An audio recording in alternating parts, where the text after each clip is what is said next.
Peshawar high court का जो आज का फैसला आया है सुन्नी इत्तेहाद काउंसिल को रिजर्व सीट्स देने के हवाले से, उनकी जो पिटिशन थी वो रिजेक्ट हो गई है। इसको हमारे पैनलिस्ट किस तरह से देख रहे हैं और आगे चल के क्या मामला चलेंगे, ये सवाल लेके मैं आमिर ज़िया साहब की जानिब बढ़ूंगी। आमिर ज़िया साहब, आपका टेक इस पे। ये शाम साहब ने रोशनी डाली, बिल्कुल पीटीआई के लिए बहुत बड़ा चैलेंज बन गया, उसको एक सेटबैक भी हुआ है। लेकिन हमें समझना ही चाहिए कि हमारी पाकिस्तान की सियासत में टेढ़ापन आ चुका है। अब यहाँ पे अगर आइन और कानून की बात देखें, जो इंटरप्रिटेशन हुकूमत दे रही है, जो इंटरप्रिटेशन जो है उसकी जो कहते हैं तशरीह इलेक्शन कमीशन ऑफ पाकिस्तान ने दी, अदालत ने दी थी पेशावर हाई कोर्ट ने, उससे तो समझ में ये आता है कि ये चीज़ें जो है मतलब कानून और आइन के मुताबिक हो रही हैं। लेकिन साथ साथ फिर एक और यहाँ पे टेढ़ापन आ जाता है कि जो पार्टी जिनकी बहुत कम नुमाइंदगी है उनको अगर सीट्स मिल जाती हैं इसके बदले में, तो वो उसके मुताल्लिक चीज़ें क्या होती हैं। और उसकी वजह से मैं समझता हूँ कि असल बात जो इरशाद साहब ने कही, मैं दोहराऊंगा कि जब जमा मकाम के खिलाफ हों, इस वक्त जो है समझना ये चाहिए कि सिस्टम जो है वो पीटीआई को रिलीफ देने के लिए और एक्सेप्ट करने के लिए तैयार नहीं है। तो वो सीधा उड़े टेढ़ा उड़े, उसमें एक आपको झोल नजर आ रहा है। तो उनको सबसे पहले पीटीआई को सोचना ही चाहिए कि जब उनके रिवायती जो मेथड्स हैं एहतजाज करने के, शोर मचाने के, वो काम नहीं कर रहे, वो बहुत तड़पे हैं, फड़के हैं, सब कुछ उन्होंने करके देख लिया, मकबूलियत भी है उनकी, लेकिन उनको मतलूबा नताइज नहीं मिल रहे। इसका मतलब ये वक्त आ गया कि वो अपनी हिकमत अमली पे नजरसानी करें, वो ये देखें कि जी किस तरह से हम जो है दोबारा सिस्टम में अपने लिए जगह बना सकते हैं। उन्हें ये भी देखना होगा कि जिस तरह की गलतियां सरजद हुई, और बड़ी फाश में गलतियां कहूँगा, हुकूमत की बात छोड़ें, हिज़्ब खिलाफ में भी बहुत मेरे ख्याल में इनके पास अच्छे मौके थे जो पीटीआई ने अपने बेसब्रेपन की वजह से और उजलत के मारे उनको ज़ाया किया, और तमाम तर चीज़ें इनके हक में थी। लेकिन कहते ना कि आपने बना बनाया खेल जो है वो अपने मुहिम जोई की वजह से ज़ाया कर दिया उसकी, और अब जो है उसका अब आप उस फसल को काश्त कर रहे हैं जो आपने बोया था, उसको काश्त करो, न जाने कितने दिन मजीद करेंगे।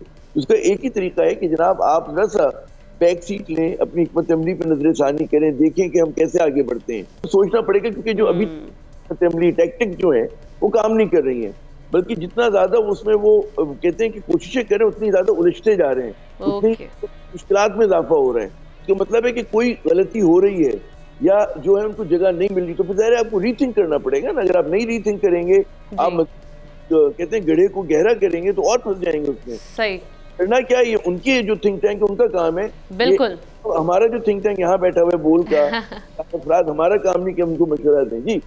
जी लगारे साहब, आपकी इसमें सारी गुज़श्ता रोज़ एहतशाम साहब ने एक बड़ी ज़बरदस्त बात की थी कि इन्होंने मकबूलियत हासिल करना सीखा है और मकबूलियत को फिर इस्तेमाल करना और उसके ज़रिए और आगे बढ़ना नहीं सीखा है। वो एक जगह पर जाकर रुक गए हैं कि जनाब हमें इस बात पर मकबूलियत मिली है कि हमने कहा चोर है, डाकू है, अब इस बात पर हम मकबूल हो रहे हैं, अब क्या करें। तो देखें जनाब, ये बहुत ज़्यादा देर तक आपकी ये मकबूलियत रिलेवेंट नहीं रहेगी, ये रिलेवेंट हो जाएगी अगर आपने इसी तरह से अपने आप को, आपको 3 दिन लगे फैसला करने में, ज़्यादा वक्त लगा आपको फैसला करने, हम जमात इस्लामी में जाएंगे, हम मजलिस वहदतुल मुस्लिमीन में जाएंगे, हम सुन्नी इत्तेहाद काउंसिल में जाएंगे, हम फलां जगह जाएंगे, हम फलां जगह जाएंगे। अब फिर जहाँ गए वो एक जगह से उन्होंने कहा भाई नहीं माफ़ करो, हम आपके साथ नहीं चल सकते, हमें न लें। फिर दूसरी जगह पर जो है वहाँ पर भी ये सूरत हाल हुई। आप एक और जगह पर गए जो खुद आज़ाद उम्मीदवार के तौर पर इलेक्शन लड़े। अच्छा, फिर ये कि हम आखिर वक्त तक कहते रहे, आप अगर जो फैसला कर चुके थे कि जनाब यहाँ पर जाना है, तो उस वक्त आप अपनी लिस्ट तो ले आते मंजर आम पर, हम ही आपका केस लड़ते, हम कहते कि जनाब देखें उन्होंने कम से कम इलेक्शन के बाद 2-3 दिनों के बाद अपना एक फैसला भी कर लिया कि हम इस पार्टी में जा रहे हैं, और उस पार्टी की एक लिस्टें भी उन्होंने पेश कर दी हैं। अब तक वो लिस्टें तो पेश ही नहीं कर सके हैं कि जनाब ये हमारी लिस्टें होंगी 78 सीटें, हम ये इन लोगों को हम अपना मेंबर बनाना चाहते हैं, मखसूस नशस्तों पर ख़वातीन ये होंगी, अक़लियतों के, वो अब तक वो नहीं है, मगर हमें सीट दीजिए भाई। किसकी सीट, कहाँ की सीट, कैसी सीट? अब आगे बढ़ना होगा आपको। बहुत ज़्यादा पानी पुल के नीचे से बह चुका है, अब आप इसके पानी के साथ बह जाएंगे अगर आप अपने आप को सोसाइटी के साथ रिलेवेंट नहीं करते हैं। रिलेवेंट करने का तरीका यह है कि आपकी मकबूलियत कहीं नहीं जा रही है। अगर आप किसी के साथ डायलॉग करने जा रहे हैं, कोई ना कोई दरवाज़ा खटखटाना पड़ेगा, कहीं ना कहीं आपको मुज़ाकरात का रास्ता अख्तियार करना पड़ेगा। ये कहाँ से, किसने कहा है अगर आप मुज़ाकरात करेंगे तो आपकी मकबूलियत हवा हो जाएगी? आप इस वक्त इस पोजीशन में हैं कि आपको ये समझा जा रहा है कि जनाब आपके साथ ज्यादती हो रही है, लेकिन आप अपनी इस ज्यादती के साथ मजलूमियत को भी बरकरार रखना चाहते हैं और बातचीत भी नहीं करना चाहते, तो कैसे होगा? ठीक।